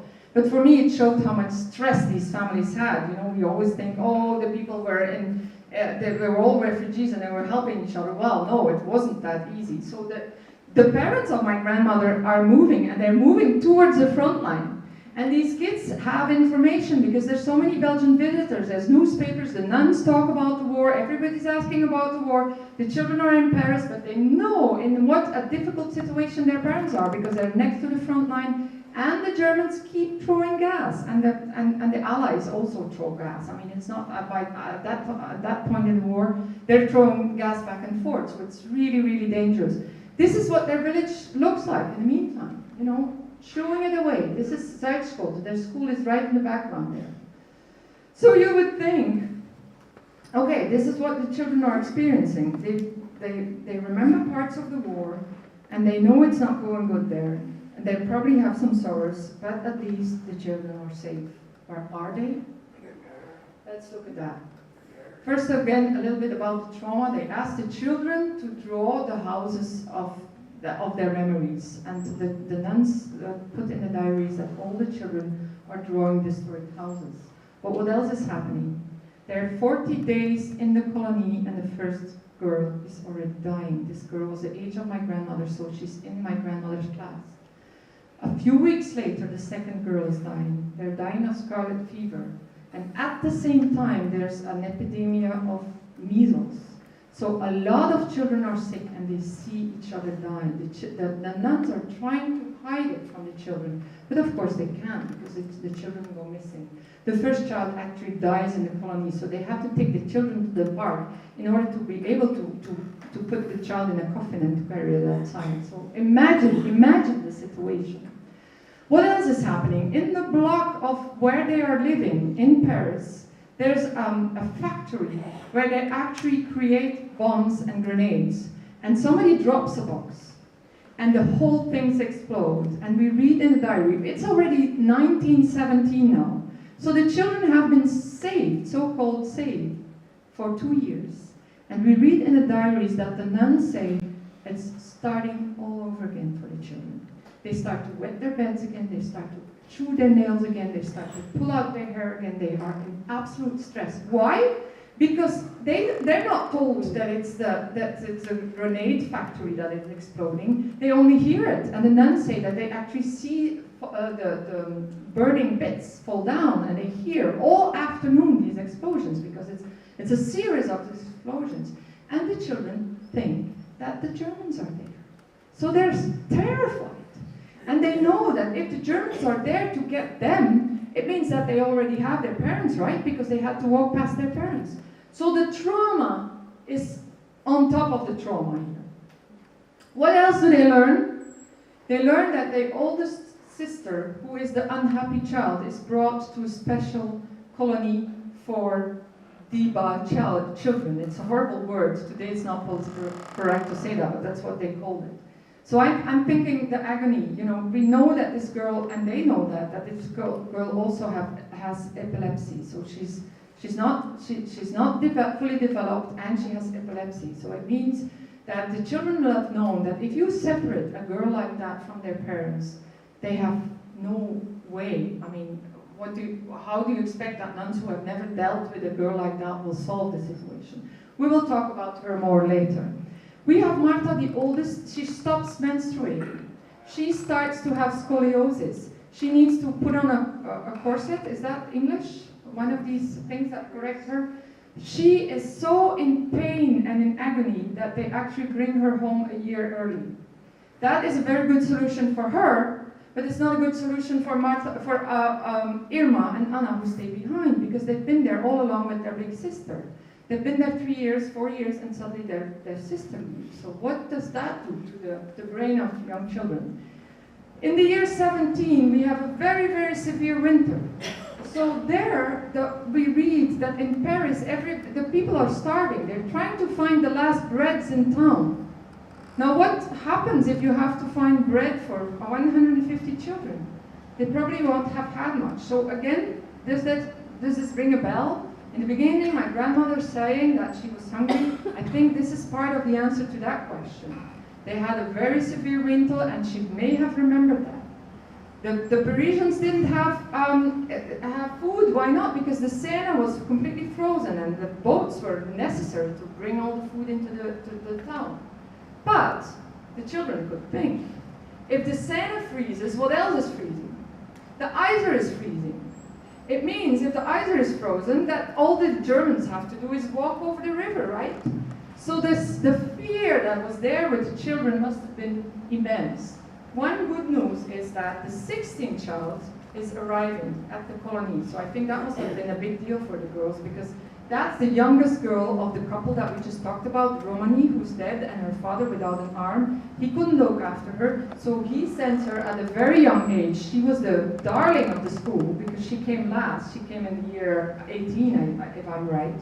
And she was really cute and tiny, so she was a big success.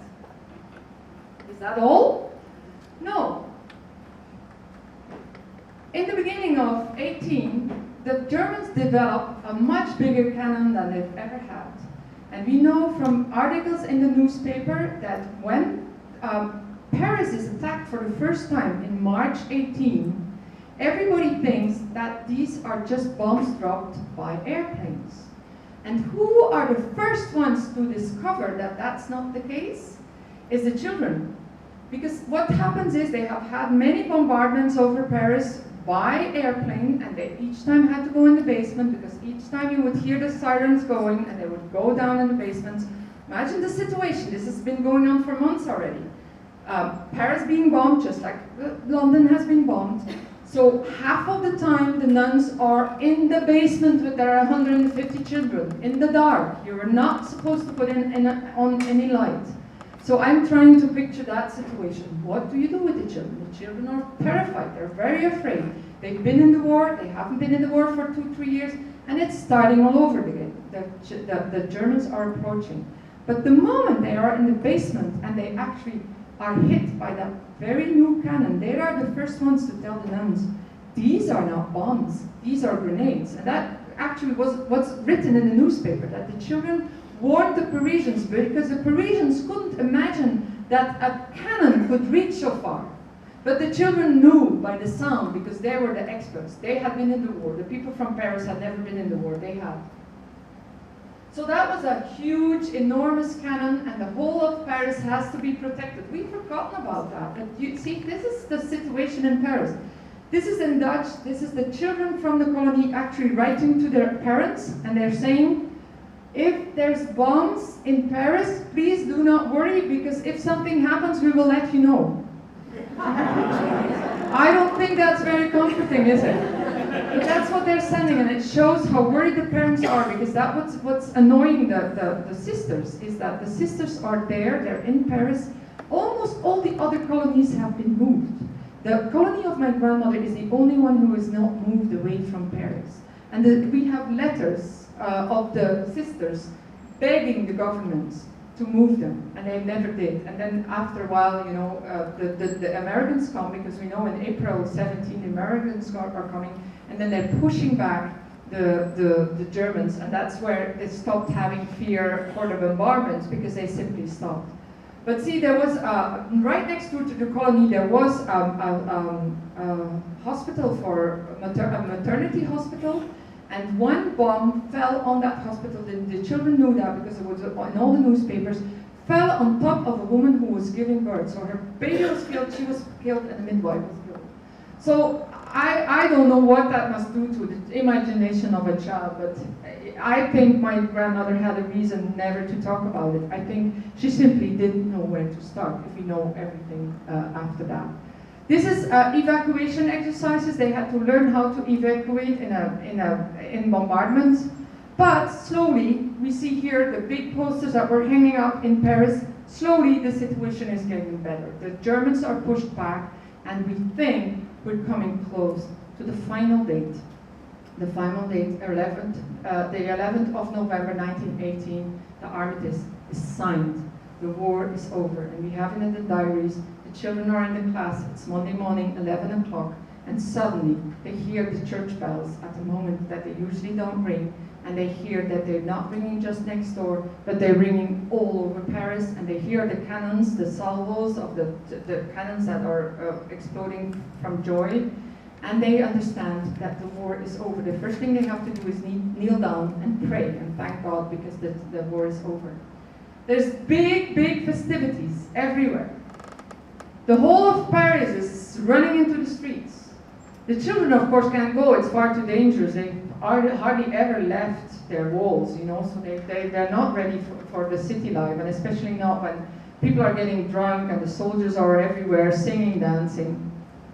We would think that very soon these children are going home, and we would think that parents are very eager to pick up their children. Well, this is a picture of December the 5th already. So the armistice has been signed, and this is the happy entry of our queen. We recognize her, she's always in the white, and she's actually visiting all the children of the colonies. They're all together again in that Saint-Sulpice, that building that they came the first time. They haven't been there for 4 years, but this is the group. I recognize the uniforms, we recognize the hats, so we know that this is the group of my grandmother. There's 2,000 children there, they're all welcoming the queen. And in a way, the queen is coming to tell them that the country is not ready to receive them. They cannot go home. It's December, it's cold, and what is there at home? Where would they have to send the kids? To these places. They're open graveyards. This is her village. These are the buildings. The government does not know where the parents are. They have to trace the parents. The parents cannot receive their children. This is a church.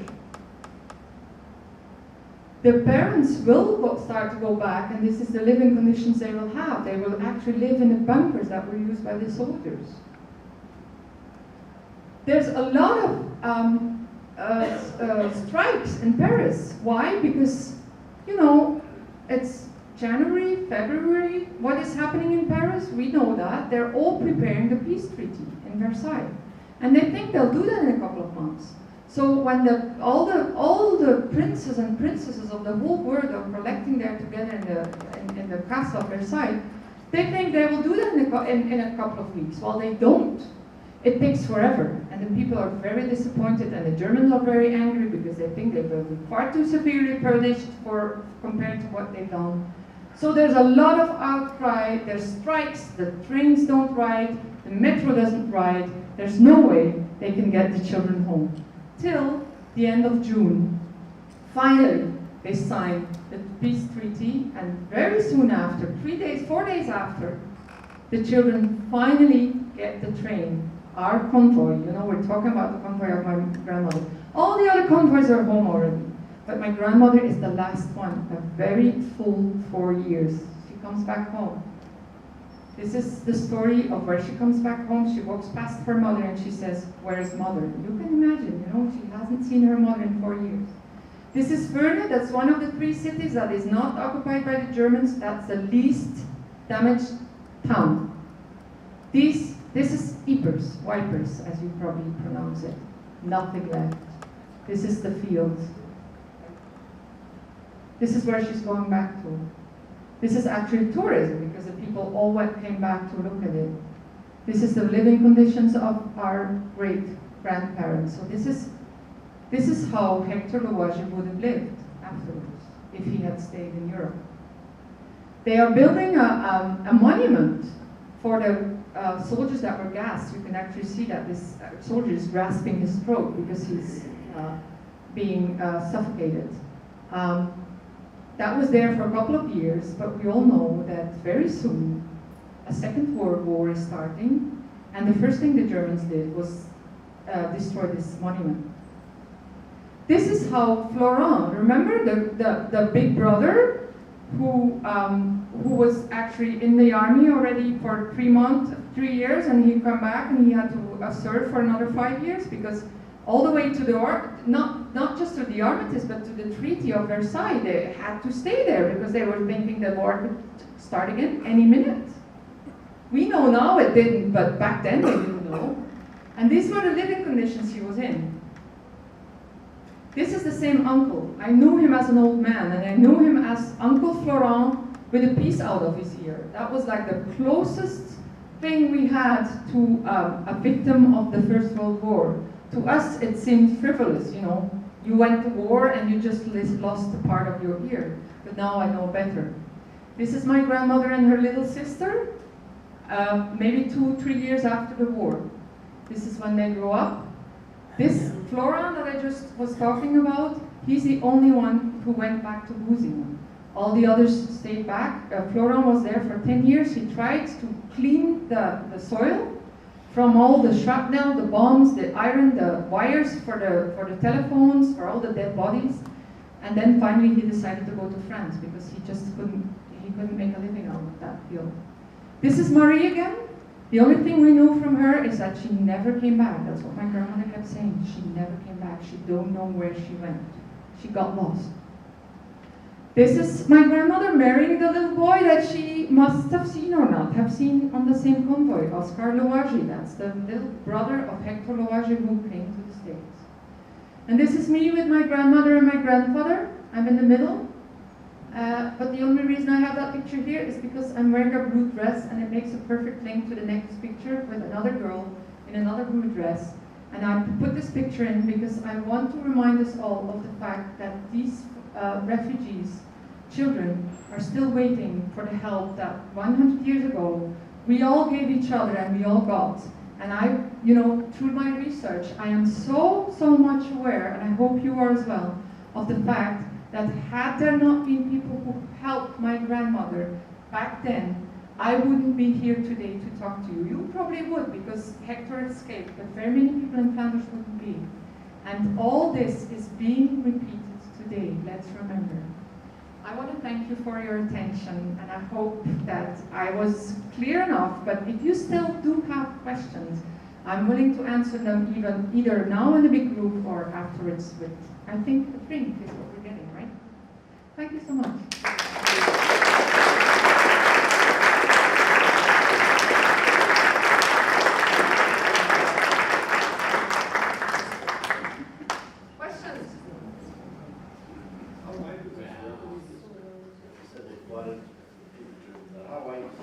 was a river. The river is not very wide and not very big as it is. So the Germans came across, so I know Well, they tried different methods, but it was much wider once it was flooded. It was, I don't know, I think it was 60 meters, I'm not sure. You would have to ask that to an expert. I'm on terrain that I don't know here, but we know that they tried by diving, they tried by making fast bridges, they tried with boats, but of course they were awaited by, the soldiers were actually in the trenches shoulder by shoulder, so they were simply committing suicide if they did that. But they tried, we have, even when it was very cold and nobody expected they'd be in the water, they had special suits, so they could be under very cold water, and they managed, but then they were killed when they were reaching the other side. Yeah. Do you have a question? Yeah. So life, was that life actually better for the rest of Belgium that was occupied than it was over in the western corner? I find that hard to say. It was less dangerous, but they had different sorrows. Yeah. They were, very many men were taken to the prisoner camps and had to work for the forces for preparing the war for the Germans, so they were actually making the bombs that was going to destroy their own people. Many were mistreated there, many starved there, so a lot of men got lost that way. There was also an electric fence between the Netherlands and Belgium, because Netherlands is in the north, was neutral, and people absolutely underestimated the danger of electric fences because the people didn't know electricity. Many people died there because they tried to cross the fence. Many people died in diseases. We haven't mentioned this, but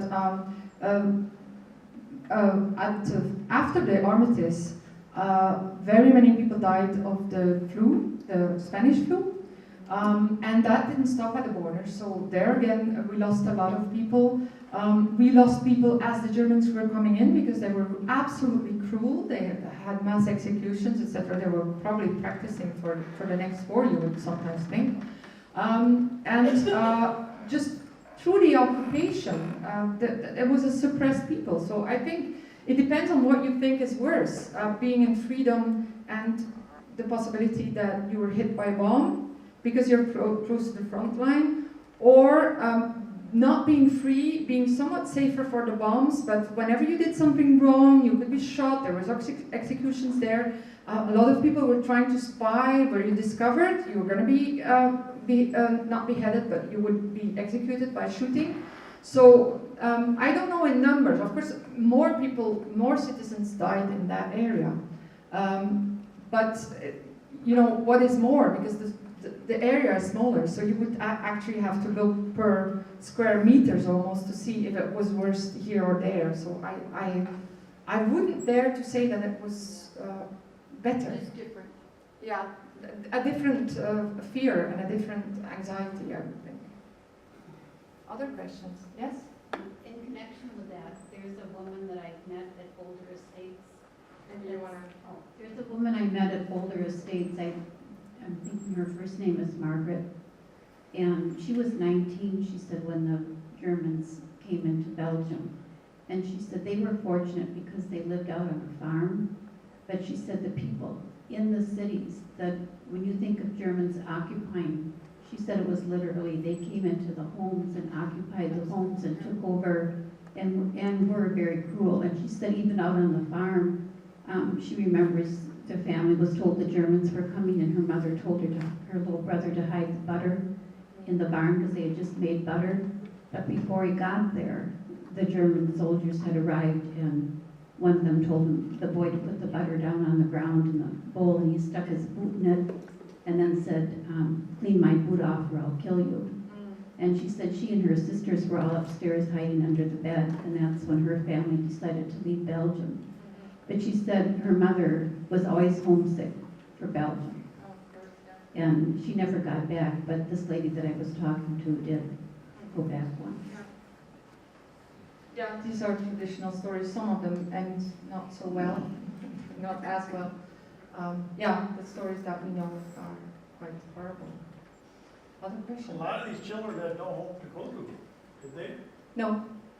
They didn't What have. happened to all those kids then? There's been a colony in the north of France for a while that lasted for into the 20s, the years 20, where the nuns would safeguard the last children that had not, the parents had not been traced, or they had no home to go to because their parents had died.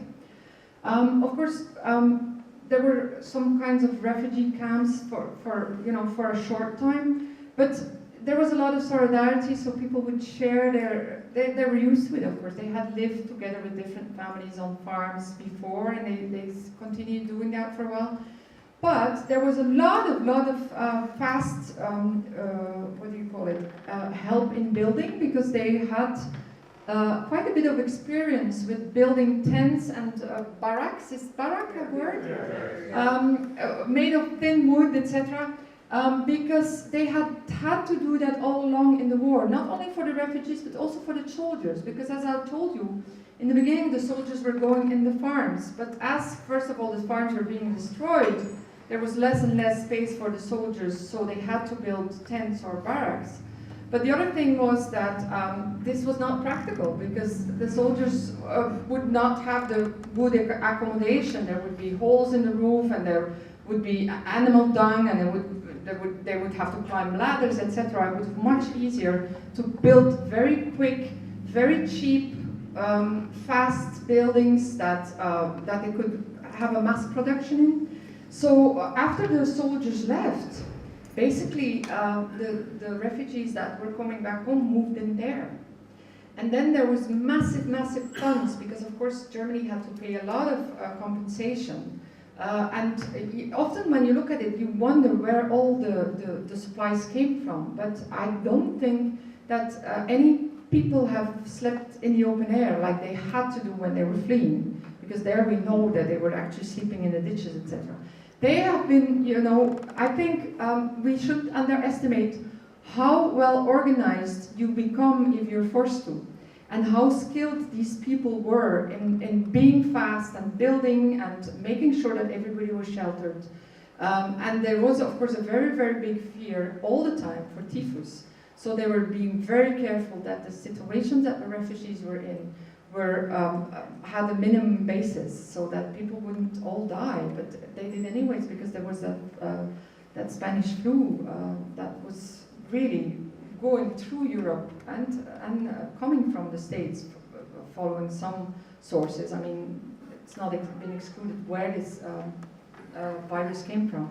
But I think that this has to do with the efficiency, and we saw that the family that you saw, Florent with his wife and his 2 children, they were actually living in very modest housing. So I think we also should not forget how little they were used to.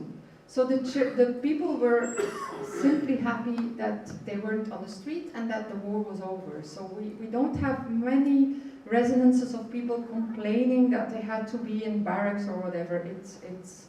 The problem of the housing has been solved remarkably fast. Like Ypres, for example, by the time we reach the middle of the years 20, we also see that the bakeries are back, the houses are back. Churchill had hoped that they could keep Ypres as it was, as a sort of war memorial, and they would build Ypres outside of Ypres. Well, they never had a chance. The people were back. These were good old Flemish farmers.